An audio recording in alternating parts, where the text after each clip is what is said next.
मोबाईलच्या स्टेटसवरून दौंड तालुक्यातील येवत या गावामध्ये 2 गटात राडा। मोबाईलवर व्हॉट्सअप स्टेटस ठेवल्यामुळे येवत गावातील दुसऱ्या गटाला राग आला आणि त्यांनी गोंधळ घालण्यास सुरुवात केली।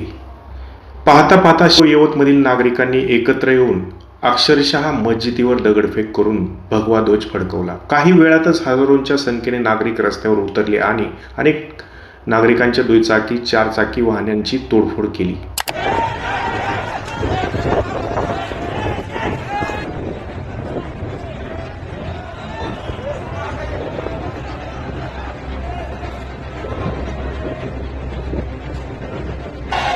नमस्कार, मी चेतन शिंदे आणि आपण पाहताय making Maharashtra YouTube channel. Making Maharashtra या यूट्यूब चॅनलला नक्की सबस्क्राईब करा आणि बातमीला आपल्या जवळच्या ग्रुपमध्ये शेअर करा। या सर्व घटनेमध्ये काही व्यावसायिकांची दुकाने फोडण्यात आली तर काहींची या दंगलीमध्ये डोकी देखील फुटली। काही वेळातच पोलीस प्रशासनाने येवत गावातील दंगलीचे दृश्य कंट्रोलमध्ये आणण्यासाठी अश्रुधुरांचा हवेत मारा करून जमलेली गर्दी पांगवली आणि लाठीचार्ज सुरू केला। काही वेळातच वातावरण शांत झाले। बघता बघता बातमी महाराष्ट्रभर गेली आणि वरिष्ठ अधिकाऱ्यांसह दौंड तालुक्यातील येवत गावात राज्याचे उपमुख्यमंत्री अजित पवार देखील गावामध्ये दाखल झाले।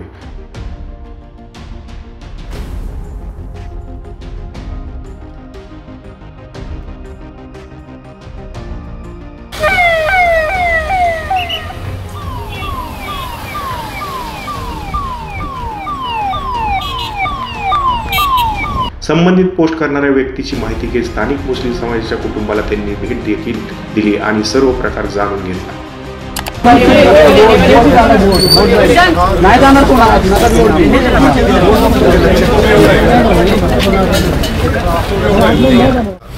आपण सगळे मिळून एकमेकाला सहकार्य करूया। मी यवतकरांना पण सांगू इच्छितो की ज्यांनी तुम्ही पोस्ट टाकलेली आहे त्याचा तसं बघितलं तर इथल्या लोकांशी फार काही जवळचा संबंध आहे अशातला भाग नाही आहे।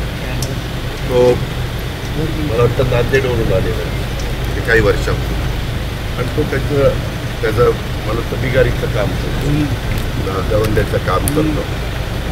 पण कधी कधी त्यांच्या पाठीमागच्याच काळामध्ये काही घटना घडल्यामुळं थोडं काहींनी त्याच्या संदर्भामध्ये ॲग्रेसिव्ह भूमिका घेतलेली दिसते, तर काही तोडफोड केलेली दिसते, नुकसान केलेलं दिसतं। त्याच्या संदर्भातले सगळ्या पंचनामे आणि इतर गोष्टी होतील आणि आम्ही पूर्णपणे त्या सगळ्या परिस्थितीवर लक्ष ठेवून आहोत। राज्याचे प्रमुख पण पुण्यामध्येच आहे, उपप्रमुख शिंदेसाहेब पण पुण्यामध्येच आहेत, मी पण पुण्यात होतो।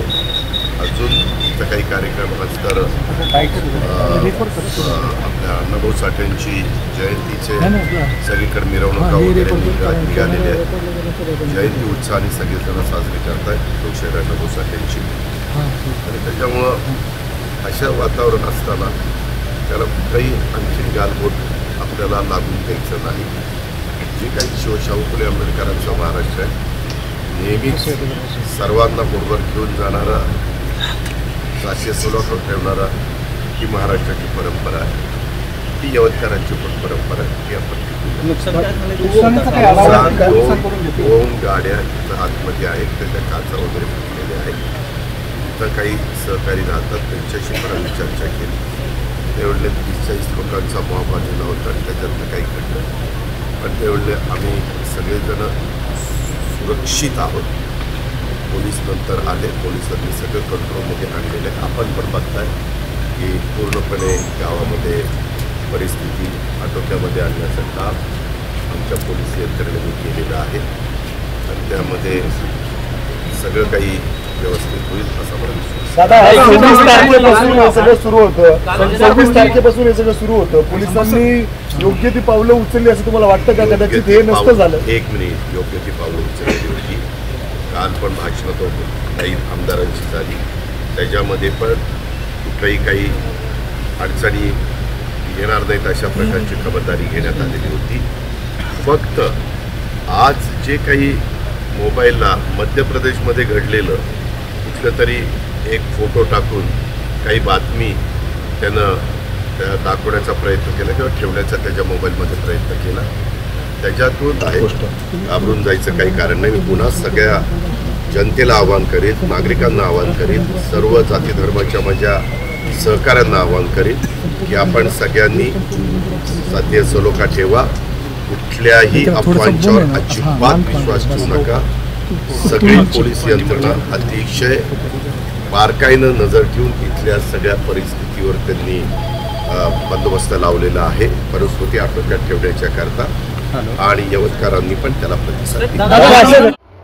या प्रकरणासंबंधित घटनेचा तपास पोलीस करत असून सध्या दौंड तालुक्यातील यवत गावामध्ये 144 कलम लागू केला असून तो 48 तासासाठी आहे आणि त्यामुळे सध्या गावात शांततेचे वातावरण आहे.